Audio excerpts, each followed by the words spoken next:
أبطال سنة أولى، ازيكم يا حلوين؟ عاملين ايه؟ يلا بينا نكمل في الأساليب والتراكيب مع المذكر والمؤنث. المذكر اللي هو الولد، المذكر اللي هو ايه؟ دايما ولد، صيغة المذكر يعني أي ولد، أي ايه ولد. طيب المؤنث، المؤنث اللي هي البنت. زي ايه؟ لا قلت لك كلمة ولد أكيد ايه؟ مذكر. قلت لك كلمة بنت أكيد ايه؟ مؤنث. طيب طبيب، طبيب يا مس أسماء هيبقى مذكر، برافو عليكم. طيب طبيبة مؤنث. بقول لك الاسم المذكر اللي بشير إليه بقول عليه هذا، هقول هذا ولد، هذا معلم، هذا طالب، هذا أسد، هذا كلب. طب الاسم مؤنث بشير عليه بإيه؟ بهذه، هذه معلمة، هذه طالبة، هذه بنت، هذه أم. طب الاسم المؤنث قد ينتهي بتاء مربوطة، أغلبه آخره تاء إيه؟ تاء مربوطة. وفي على فكرة في حالات ما بتنتهيش بتاء مربوطة زي كلمة أم أو بنت. طيب بقول لك اقرأ الكلمات التالية ثم أضع كل كلمة في مكانها المناسب. عندي فين المؤنث وفين المذكر؟ معلمة دي آخرها تاء مربوطة يبقى مؤنث يا مس اسماء. طيب هنا طالب مذكر. طب هنا معلم مذكر. طب هنا طبيب برضو مذكر. طب هنا تلميذة مؤنث. طب هنا مهندس مذكر.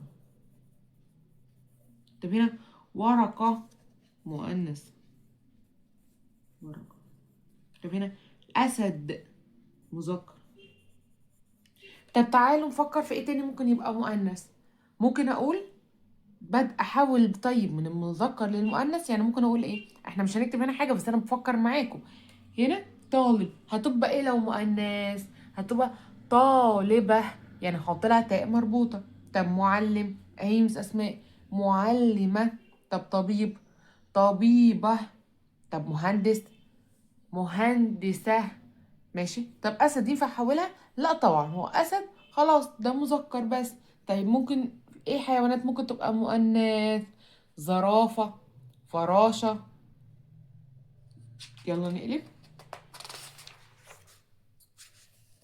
تعالوا نوصل بقى ايه الكلمات المذكر وايه الكلمات المؤنثة. فلاح ده مذكر ولا مؤنث؟ مذكر. طبيب مذكر ولا مؤنث؟ مذكر. تلميذ مذكر ولا مؤنث؟ مذكر. طفل مذكر ولا مؤنث؟ مذكر. طب فلاحة مؤنث. مهندسة مؤنث. سمكة مؤنث. طفلة مؤنث. طيب النشاط اللي بعديه بيقول لي ضع علامة صح أمام ما يناسبهم كلمة مذكر ولا كلمة إيه؟ مؤنث. يعني هنا عالم، عالم مذكر. عاملة، عاملة مؤنث. نظارة، نظارة مؤنث.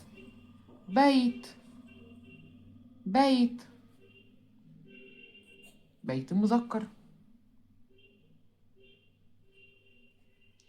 اختار الكلمة المناسبة أمام، اختار الكلمة المناسبة للصورة كاملة في المثال. يعني دي ممرض ولا ممرضة؟ ممرضة. طب هنا مهندس ولا مهندسة؟ مهندس.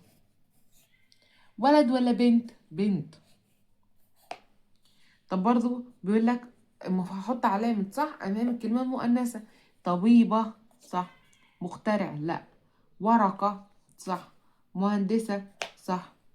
احول بقى من مذكر للمؤنث. قلنا لما احول مذكر للمؤنث هضيف لها ايه؟ تاء مربوطه. يعني امير بقت اميره. تلميذ تلميذه. طب هنا قطه. بس كده يا حلوين، كده نكون خلصنا المذكر والمؤنث. ما تنسوش تعملوا لايك وشير وكومنت عشان يوصلكوا كل جديد، ولو لسه مشتركتوش في القناه اشتركوا طبعا عشان يوصلكوا كل حاجه جديده. باي باي.